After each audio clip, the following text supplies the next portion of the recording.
Hello guys. So in today's session we will be discussing a new question of PYQ 2022.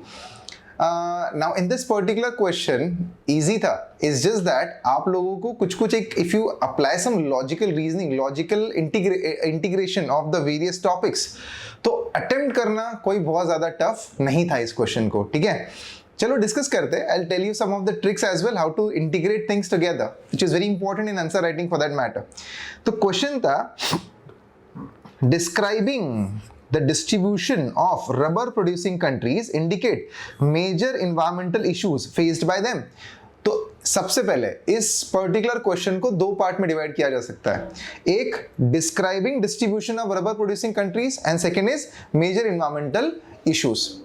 अब चूंकि describe पूछा है तो इसका मतलब आपको कंट्रीज को सिर्फ लिस्ट डाउन नहीं करना है. इसमें कई सारे बच्चों ने जो इश्यूज था उनका या उन्होंने जो गलती करी थी वो क्या थी, उन्होंने कंट्रीज का नाम सिर्फ लिस्ट कर दिया कि these are the countries which produce rubber. But चूंकि यहाँ पे डिस्क्राइब पूछा है तो आपको एक्सप्लेन करना पड़ेगा कि भाई यहाँ पर है तो क्यों है. So see how I have written that. मैंने लिखा है सबसे पहले rubber is a crucial raw material in many industries such as automobile, tyre, medical. Correct.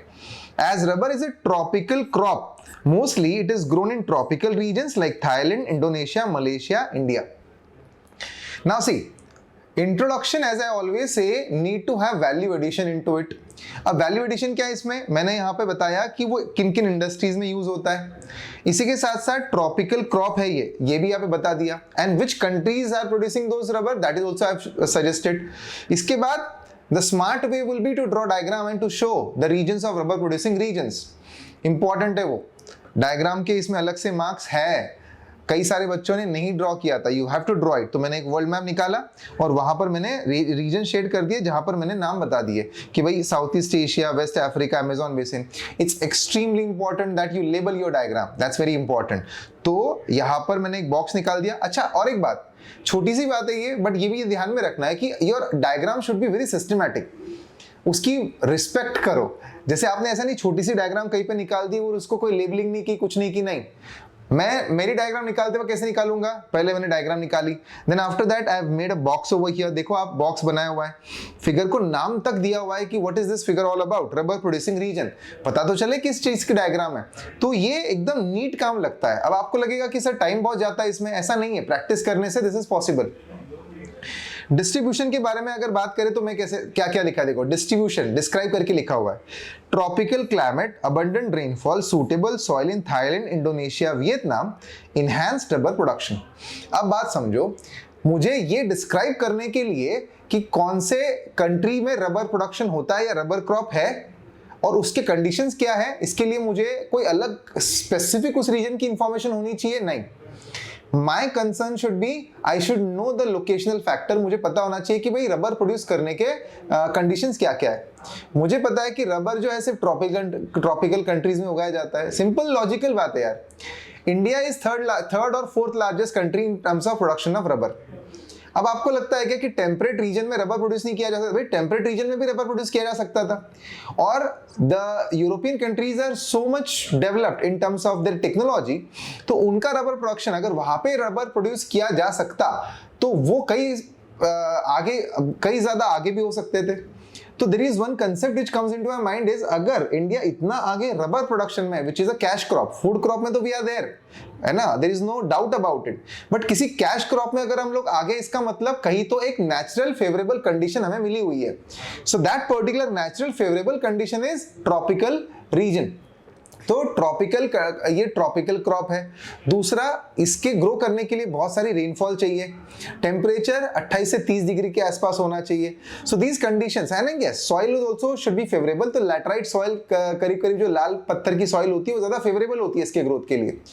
तो ये पॉइंट्स अगर मेरे पास है तो I will be able to use it nicely, I will be able to write a good answer. तो अब देखो, tropical climate, abundant rainfall, suitable soil, Thailand, Indonesia, Vietnam. Correct. Similarly suitable climate and large availability of land. Simple सी बात है, again plantation crop है. कभी भी plantation crop छोटी जमीन पे तो नहीं होता. For plantation crop to be profitable you need to have a very big land. तो भाई वेस्ट अफ्रीका में लैंड की कोई कमी नहीं है, बहुत बड़ी लैंड है, तो इस वजह से यहाँ पर वो मिलता है। Similarly suitable climate and large availability of land promoted rubber industry in West Africa, for example Ivory Coast, Nigeria, you can write those regions name. Natural rubber, also known as para rubber, was first found in jungles of Amazon basin. अब ये पता होने के लिए आपको information होनी चाहिए, but trust me आपके एनसीईआरटी में लिखा हुआ है, this is the point of your NCERT. तो अगर आपने एनसीईआरटी पढ़ी है तो you will be able to generate this point.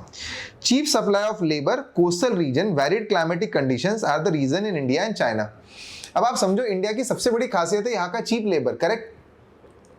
For that matter rubber crop is a labour intensive crop, तो लेबर का इंपॉर्टेंस है, इंडिया में चीप लेबर है, तो एक पॉइंट जो आप इंडिया के लिए लिख सकते हो वो है चीप लेबर।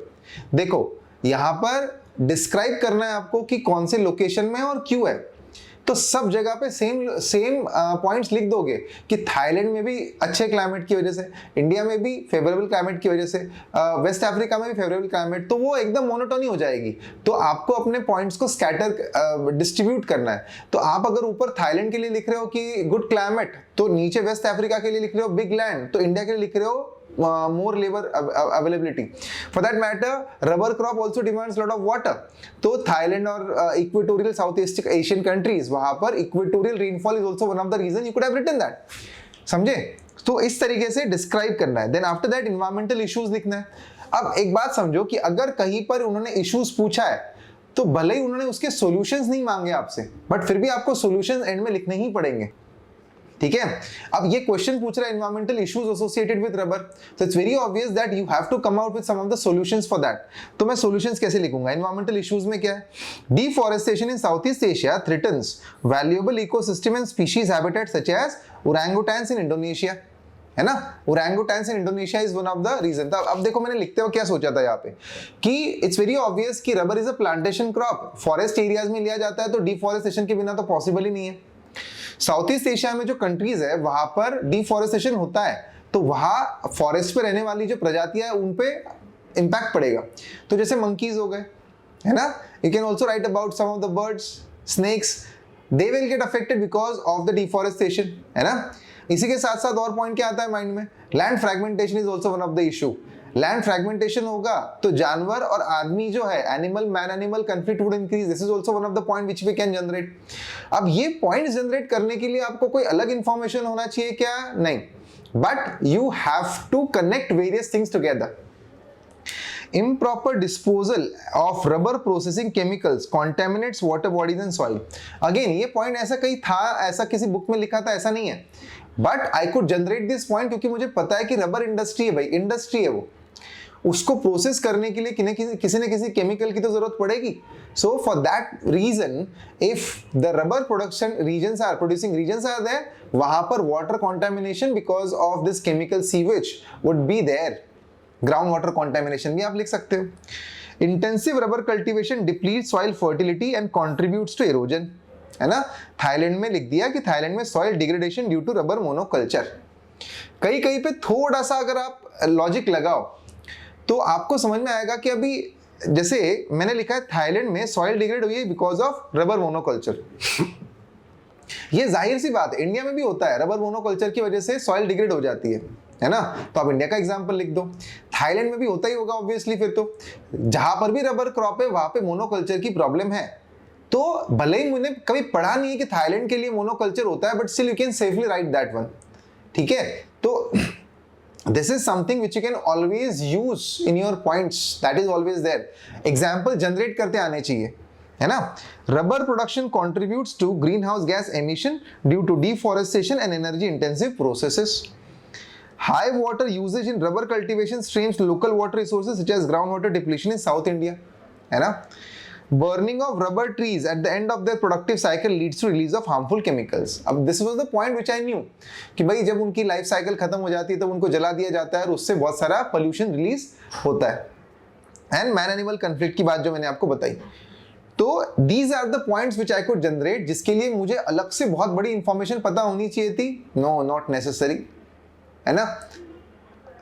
इसके बाद जैसे मैंने आपको बताया कि सॉल्यूशंस आपने लिखना चाहिए। अब देखो सॉल्यूशंस लिखने का तरीका ऐसा भी है कि आप वे फॉरवर्ड लिख दो, वे फॉरवर्ड, और उसमें 1 2 3 4 ऐसे पॉइंट बना के लिख दो, या फिर आप एक नॉर्मली पैराग्राफ फॉर्म में भी कंक्लूजन कर सकते हो। मैंने पैराग्राफ फॉर्म में किया, but way forward can also look very good, but solution बताने हैं इसमें। सो दस rubber industry is degrading already fragile ecosystem. Some of the solutions can be agroforestry, developing eco corridors, bioremediation, use of crop rotation, crop cover, reforestation, carbon sequestration, etc. आप अगर देखो यहाँ पे तो मैंने पॉइंट्स जो लिखे वो यूनिक है, सिंपल पॉइंट नहीं है। ऐसा नहीं कि एफॉरेस्टेशन कर दो, गवर्नमेंट को बोलो कोई स्कीम लेके आ जाए, नहीं। लिखते वक्त bioremediation, eco corridors, agroforestry, reforestation, some of the words which I have, some of the techniques which I have given, they are unique in their nature. So try to give more unique solutions over there, है ना? So this is how I have concluded my answer. आपका answer दो तरीके का होता है, एक तो summary based या conclusion जो होता है solution oriented होता है। ऐसे डायनामिक क्वेश्चंस के लिए solution oriented conclusion प्रेफर करना चाहिए, ठीक है? So this is how you should write your answer. Next time we'll meet with some new question. Till then, bye.